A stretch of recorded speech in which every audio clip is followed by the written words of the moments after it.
Hello friends, I am doctor Beena Sethi और आज मैं आपको बताने जा रही हूँ कि कैसे जल्दी प्रेग्नेंट बने। क्या आप भी परेशान हो रहे हैं? आपको कोशिश करते हुए 5-6 महीने या इससे भी ज्यादा हो गए हैं और आप कंसीव नहीं कर पा रहे हैं, तो आपको ये वीडियो एंड तक देखना जरूरी है कि ताकि आप एक एक पॉइंट को समझ सकें कि प्रेगनेंसी होती कैसे है, प्रेगनेंसी के लिए क्या क्या जरूरी है। क्या आप केवल किसी एक पॉइंट को ही देख रहे हैं, बाकी को आप ध्यान ही नहीं दे रहे, इसीलिए आप कंसीव नहीं कर पा रहे? तो आप इस वीडियो को एंड तक देखिए ताकि आपको समझ में आए कि प्रेगनेंसी के लिए कौन कौन से फैक्टर्स को ध्यान में रखना जरूरी है। आजकल के जमाने में बहुत सारे बच्चे काफी लेट मैरिज करते हैं। पहले वो करियर के ऊपर फोकस करते हैं, फिर मैरिज करने के बाद एक दूसरे को समझने के लिए और अपने आप को फाइनेंशियली, सोशली, इमोशनली स्टेबल करने के लिए दे टेक टाइम। वो कुछ टाइम ऐसे निकाल देते हैं और उसके बाद जब वो सोचते हैं कि अब उन्हें एक बेबी चाहिए, तो वो फिर कोशिश करने लगते हैं, रिलेशन बनाते हैं। और रिलेशन बनाते समय जब उनको 5-6 महीने का टाइम लग जाता है, उसके बाद भी वो कंसीव नहीं कर पाते, तब वो डॉक्टर को कंसल्ट करते हैं। तो मैं आपको ये बताना चाहती हूँ कि आपको जब डॉक्टर से कंसल्ट भी करना है तो आपने किस किस पॉइंट के ऊपर फोकस करना है। कई बार डॉक्टर के पास जाए बिना भी वैसे भी आप कोई ना कोई मिस्टेक कर रहे होते हैं जिसके कारण आपको प्रेगनेंसी नहीं होती। तो आपने उन सब को इस वीडियो में ध्यान से देखना है। सबसे पहला होता है फॉलिकल। फॉलिकल में होता क्या है कि हर मंथ में आपके ये जो 2 ओवरीज हैं, एक लेफ्ट और राइट, इसमें अल्टरनेट एक एक करके एक महीने में एक सैक बनने लगता है। इस तरीके से अंडे बनने लगते हैं। अंडे को ऐसे समझो कि अंडा तो बहुत छोटा सा होता है, लेकिन उसके बाहर जो चारों तरफ वाटर बैग होता है या हार्मोन्स का जो बैग होता है, वो धीरे धीरे धीरे धीरे बढ़ता है। आप ऐसे समझ सकते हो, पहले वो इतना छोटा है, फिर वो इतना बड़ा है, और बड़ा है, और बड़ा है। ऐसे करके वो इसी के अंदर, ओवरीज के अंदर ही वो बढ़ने लगता है। और हर अंडे के अंदर, हर सैक के अंदर या थैली के अंदर एक बहुत छोटा सा अंडा होता है जिसको आप देख भी नहीं पाते। तो हर महीने आप क्या देखते हैं कि जैसे ही आपको पीरियड आते हैं, उसके अगले दिन से ये सैक का फॉर्मेशन स्टार्ट हो जाता है। पहले वो छोटा होगा, 2 mm, 4 mm का, 6 मिलीमीटर का, 10 मिलीमीटर का, ऐसे करके वो धीरे धीरे धीरे धीरे बढ़ता जाता है। और जब वो लगभग 18 से 20 mm या मिलीमीटर या इससे और भी थोड़ा सा बड़ा हो जाता है, तो वो इधर फैलोपियन ट्यूब में आ जाता है। अगर वो राइट साइड से बना है तो राइट साइड में आ जाता है, और लेफ्ट साइड से बना है तो वो लेफ्ट साइड की फैलोपियन ट्यूब में, जो ट्यूब इसके साथ जुड़ी हुई होती है, वो यहाँ से यहाँ आ जाता है। और आपको इसकी लाइफ पता होनी चाहिए।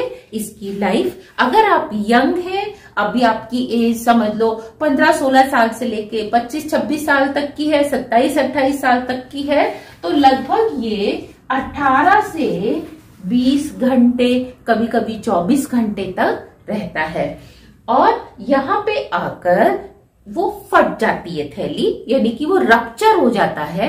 और रप्चर होने के बाद वो एग सेल बाहर निकल आती है। जो छोटा सा बीच में अंडा होता है वो बाहर आ जाता है। वो जो अंडा बाहर आता है वो 18 से 20 घंटे तक इन जनरल जिंदा रहता है। अगर उस दौरान उसको स्पर्म मिल जाता है तो दोनों आपस में फ्यूज होके जाइगोट बना देते हैं, यानी कि बच्चा बनने का प्रोसेस स्टार्ट हो जाता है।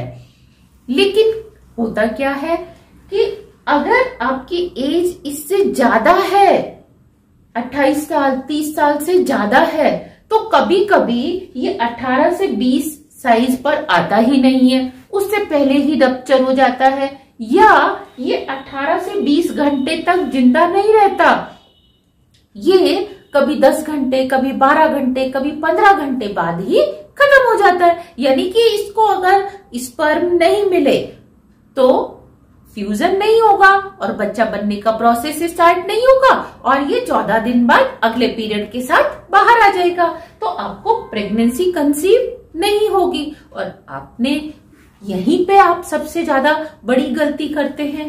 आप क्या गलती करते हैं कभी कि ठीक है हमने 2 पीरियड के बीच वाले दिनों में एक दिन छोड़ के एक दिन किया, या आपने क्या कहते हैं कभी आज मंडे को करना है या खाली सैटरडे को ही रिलेशन बनाना है या खाली संडे को ही रिलेशन बनाना है, तो ऐसे करके आप ये जो इसके 18 से 20 घंटे का टाइम होता है इसको खत्म कर देते हैं और आपको कंसीव नहीं होता। और कभी कभी आप ये देखते हैं कि आप पूरे 15-15, 20-20 दिन तक ही रिलेशन नहीं बनाते हैं, तो उससे भी आपकी बॉडी में हार्मोन्स कम बनते हैं जिसका विपरीत प्रभाव पड़ता है आपकी बॉडी पर। आपके यहाँ जो एग सेल्स हैं वो कम बनने लगती हैं, क्योंकि जो भगवान ने एक नेचुरल प्रोसेस बनाया है आपको रिलेशन बनाने का, आगे और प्रेगनेंसी कंसीव करने का, आप अगर वो काम नहीं करेंगे, आपने मैरिज किया और अगर आपने रिलेशन नहीं बनाया, आप लंबे टाइम तक एक दूसरे से दूर रहते हैं, तो उसका भी एक नेगेटिव प्रभाव पड़ता है।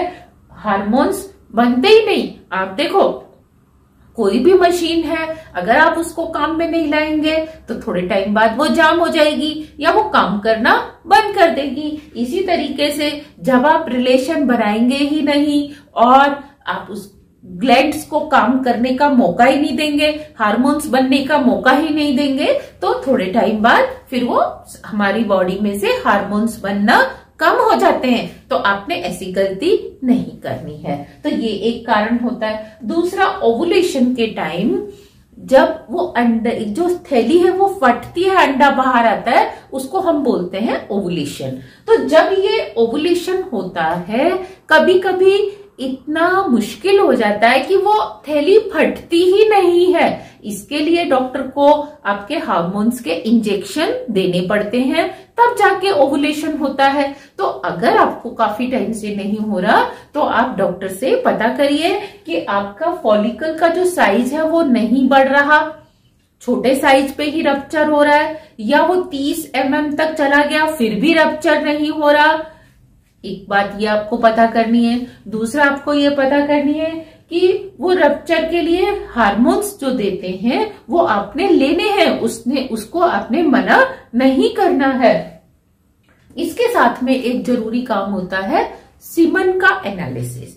सीमन के एनालिसिस में जैसे कि आप जानते हो, अगर फीमेल में से एग आता है तो मेल में से सीमन आता है, स्पर्म्स आते हैं। और वो जो स्पर्म्स होते हैं वो कुछ इस तरीके से होते हैं, जिनकी एक टेल होती है, एक हेड होता है। अगर ये हेल्दी नहीं है तो भी ये इस अंडे से जाके फ्यूज नहीं करेंगे। दूसरी चीज, अगर ये हेल्दी के साथ साथ अगर इनकी स्पीड कम है तब भी ये नहीं करेंगे। तो आपने एक तो इनके काउंट के ऊपर ध्यान देना है कि इनका जो काउंट है वो कम से कम 35-40 मिलियन होना चाहिए। इससे ज्यादा कितना ही हो, कम होने पर प्रेगनेंसी के चांस कम हो जाते हैं। दूसरा, अगर ये मोटाइल नहीं है, इनकी स्पीड नहीं है, या तो इसका हेड या फिर इसकी टेल खराब है, तो भी प्रेगनेंसी के चांस कम हो जाते हैं। तो अगर आपको ऐसा है कि आप कई टाइम से सोच रहे हैं प्रेगनेंसी के लिए और नहीं हो रही, तो अपने मेल पार्टनर का भी सीमन एनालिसिस कराएं। उससे आप देखेंगे कि कई बार इसी को इम्प्रूव करने से प्रेगनेंसी हो जाती है, क्योंकि महिला में सब कुछ ठीक रहता है लेकिन मेल का सीमन एनालिसिस ठीक नहीं होता। तो आपने इसके ऊपर भी काम करना है। तीसरी चीज है हार्मोन लेवल।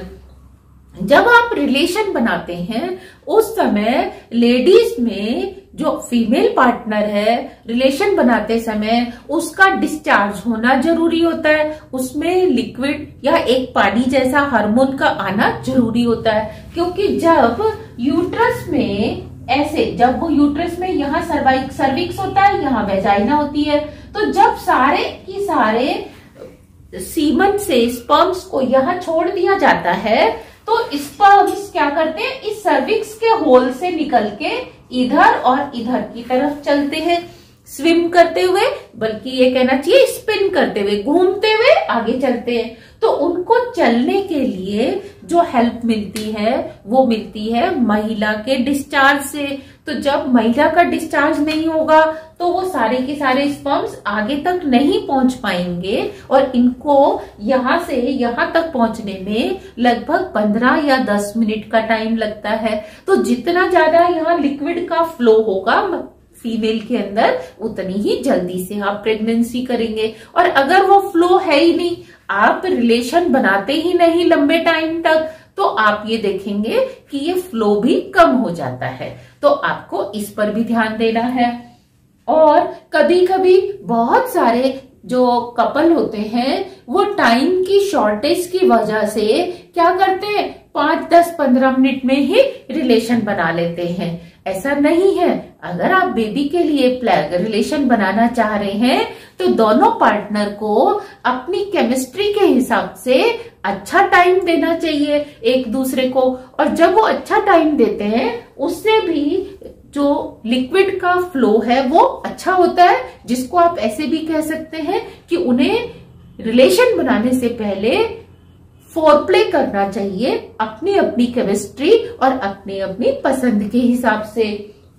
इसके बाद आता है ओबेसिटी।